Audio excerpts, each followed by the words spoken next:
పొలంలో పని చేసుకుంటూ ఉండగా దేవుని దూత ప్రత్యక్షమై ఆమెతో మాట్లాడి, నువ్వు గొడ్రాలువు, అయితే దేవుడు నీకు ఫలమును అనుగ్రహించబోతున్నాడు, నీకు పుట్టబోయే బిడ్డ ఎలాంటివాడో అని ముందుగానే చెప్పి దేవుడు కొన్ని జాగ్రత్తలు దేవుని దూత చేత వర్తమానం పంపించాడు.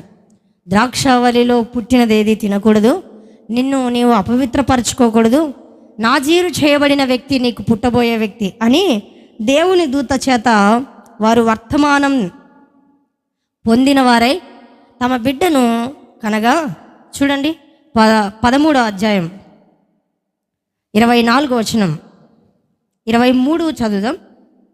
యెహోవా మనలను చంపగోరిన ఎడల ఆయన దహన బలిని నైవేద్యమును మన చేత అంగీకరింపడు, ఈ సంగతులన్నింటినీ మనకు చూపింపడు. ఏ సంగతులు అంటే పుట్టబోయే బిడ్డను గురించి. ఈ కాలమున ఇట్టి సంగతులు మనకు వినిపింపడని అతనితో చెప్పెను. తరువాత ఆ స్త్రీ కుమారుని కని అతనికి సంసోను అని పేరు పెట్టెను. ఆ బాలుడు ఎదిగినప్పుడు యెహోవా